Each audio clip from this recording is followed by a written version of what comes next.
Hello, this is Winker Reviews, and I'll be reviewing 14 Cameras, which is the sequel to 13 Cameras.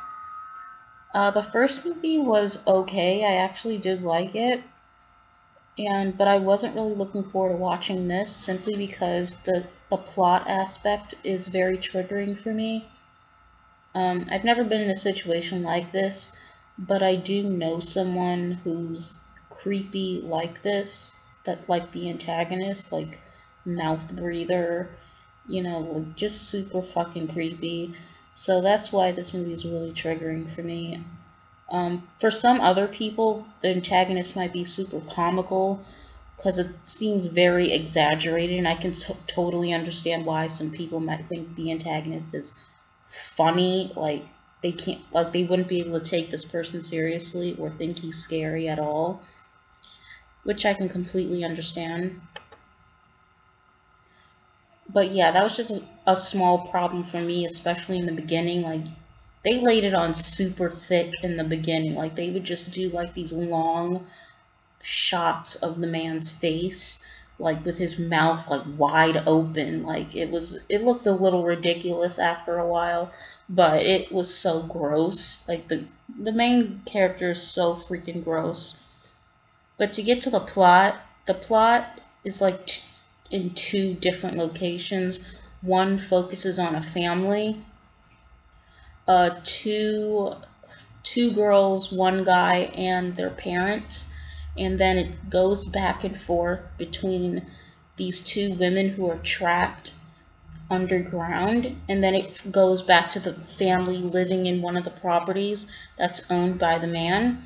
Now, my main problem with this movie was the family, like the scenes that just focused on the family. I thought the characters were so bland and boring. Like, if you're, and this is a thing with horror movies, especially B horror movies, they they're really bad at writing characters that you care about. Like, they just want to kill as many as possible because that's what they think the audience wants. But to be honest, we want someone who we can root for. We don't want someone who just dies. They're like a lot of characters in horror movies in general are just treated as objects. They're that are just waiting to be killed off. Like, they don't even take the time to make these individual characters special in some way and someone that you can root for. And that's a huge problem that I had with the family scenes.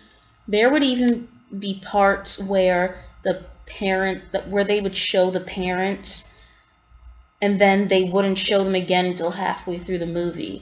And by then, I would forget that they were even in the movie to begin with. Like, the parents were completely useless in this movie. Like, even scenes where you see them talking, like, they were just so boring to look at.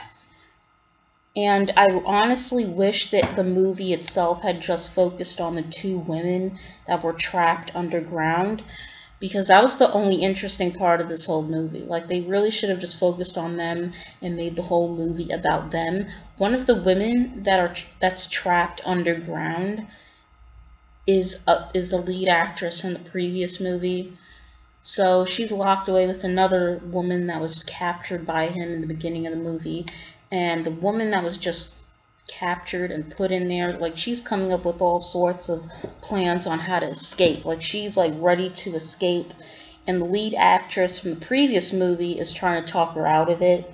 But yeah, that was just really interesting in itself, and I wish the movie had just focused on that, because the family, like, whenever it would switch back to the family, the movie would do a nosedive. It would be like a complete 180. Like, the life in the movie was just sucked out. The life in the movie was just sucked out. And I would like catch myself daydreaming about something else because it was that boring.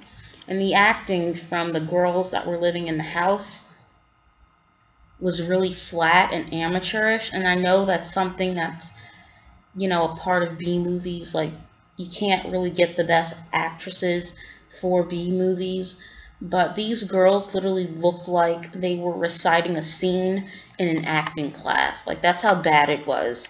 It wasn't like they were on a movie set. It was like they just rehearsed a scene together and they were performing it in front of their other classmates. That's how bad the acting was. And that's how paper thin these characters were. Like, they were such a waste of an opportunity, because it could have been really good, but the writing and the acting was just really flat.